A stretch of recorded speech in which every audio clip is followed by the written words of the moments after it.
Salut la Workitude, c'est Flavie, j'espère que tu vas bien. Alors, j'ai fait un webinar aujourd'hui en ligne. C'était mon premier et ça m'a donné envie de te donner des conseils en 5 minutes pour réussir tes webinars en ligne, ok? Je vais essayer de tenir le timing, c'est pas facile pour moi, donc voilà.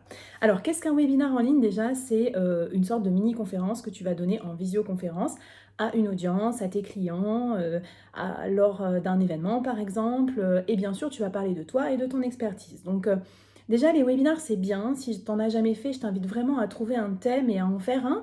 Là, je suis en plein confinement pendant le coronavirus, donc c'est sûr que j'ai saisi cette opportunité.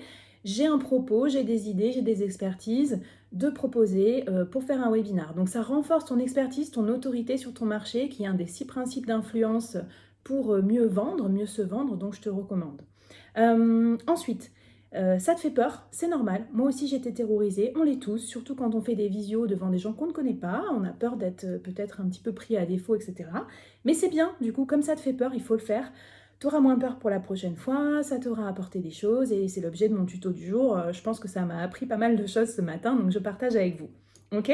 Alors, quel thème trouver pour son webinar pour que ça soit bien, que ça intéresse les gens? Bah, je te propose de faire comme moi, je savais pas trop, j'avais une expertise globale et en fait ce que j'ai fait, j'ai proposé plusieurs thèmes et les gens ont voté. Les gens qui votent, ils sont plus investis, ils sont peut-être plus bienveillants aussi, ils sont intéressés, ils ont choisi le thème, donc voilà, c'est super, tu peux utiliser plein d'outils pour faire voter. Après, ce qui est fondamental, c'est les settings, l'environnement. Parce que un webinar, on ne se cache pas, on voit ta tête et tout ça, c'est très très visuel, c'est aussi très sonore. Donc si c'est pas bien le settings, tu vas te planter. Alors, comme vous voyez, moi j'ai choisi déjà le cadre. On peut en dire ce qu'on veut. Moi j'ai fait le choix d'un cadre de bibliothèque parce que je trouve que ça fait un peu intello, un peu sérieux, c'est sympa. Évidemment, je l'ai rangé, j'ai enlevé tous les trucs qui dépassaient. Alors oui, c'est un peu chargé, mais au moins c'est pas mal. Les gens, s'ils s'ennuient, peuvent m'écouter. Puis s'ils y vagabondent, ils peuvent savoir quel livre j'ai là-haut, c'est quoi la petite statuette, le petit tableau. Moi, je trouve ça sympa en tout cas. Vous me direz en commentaire ce que vous en pensez. Et en tout cas, c'est safe. Deuxième chose, le cadre, c'est pas tout ça, c'est aussi le cadre sonore. Donc si tu as des fenêtres, tu les fermes. Si tu as un chat, tu l'enfermes. Si tu as un enfant aussi, hein, pas de maltraitance, mais bon, vous voyez ce que je veux dire. On entend tout. Là, j'ai une chaise qui grince un peu, je m'en suis rendu compte en regardant l'enregistrement. Donc on évite tout ça. D'abord, on s'enregistre en vidéo et après, on regarde si c'était safe. Ensuite, quel look? Ça dépend de votre audience, de son âge, de son sérieux. Moi, je voulais avoir l'air un peu sérieux, mais en même temps décontracté. Donc, c'est pour ça que j'ai mis quelque chose d'uni, simple, mais en même temps vitaminé pour que les gens voilà, se rappellent que c'est quand même quelque chose d'un peu punchy, un peu sympa. Mais évidemment, tu l'adaptes à ton audience. S'il faut mettre des lunettes pour faire plus sérieux, s'attacher les cheveux parce que je reconnais que ça fait un peu d'éthique, donc c'est pas génial. Mais vous avez peut-être aussi comme moi des problèmes de coiffeur pendant le coronavirus. Bref, surtout aussi, deuxième conseil, enfin énième conseil, prends tes notes avec toi. Hein. Ça va te permettre d'éviter de t'éparpiller, d'oublier des choses importantes que tu as prévues et te donner une contenance éventuellement. Du style je lis mes notes, voilà, c'est une contenance. Alors ensuite, comme on l'a dit, le webinar est très visuel. Donc, ton ordinateur, plusieurs conseils.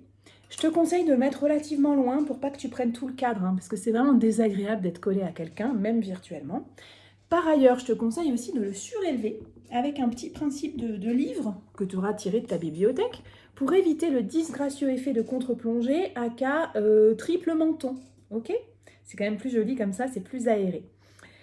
Enfin, je dis visuel, donc vous êtes vraiment concentré sur tout ce qui va être mon regard, mon intonation, etc. Donc la voix dynamique, fort, souriant, bien sûr, mais le regard est très important et j'ai remarqué dans plein de webinars que les gens, quand ils commencent à paniquer, ça se voit dans leurs yeux. Par exemple, si vous lisez un message de chat et que vous ne savez pas comment répondre, ça va se voir. Donc, surjouer la détente, la décontraction, le smile, la bienveillance. Très intéressant comme question, bien sûr. Oui, je réfléchis. Je vais voir comment te répondre. Voilà, faut vraiment pas hésiter. Tout ce qui est peur, terreur, effroi et tout, vous m'enlevez de votre regard, ça va pas le faire. Ok? Par ailleurs, je vous recommande de préparer minutieusement votre intervention, donc avec des slides, quand même, c'est pas mal parce que vous donnez un cours magistral, ne comptez pas sur les gens pour participer en visioconférence, surtout quand ils sont tous en mute et que c'est vraiment un format court. Des slides pas trop non plus et surtout pas surchargés. Une slide, une image, un truc vraiment joli, des belles couleurs, un truc soigné. Moi, j'utilise Canva aussi, je trouve ça très bien, y compris pour les présentations et ça évite d'en mettre trop.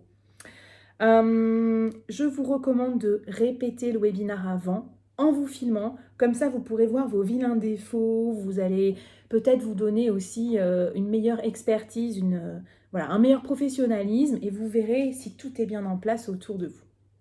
Enfin, appelez vos amis, hein, faites-les se connecter, qui vous aident un peu, qui posent des questions dans le chat, qui disent que c'est bien, voilà, qui montrent un petit peu d'engouement. Vous, ça va vous rassurer, vous serez ravis de les voir et ça va vous aider. Voilà.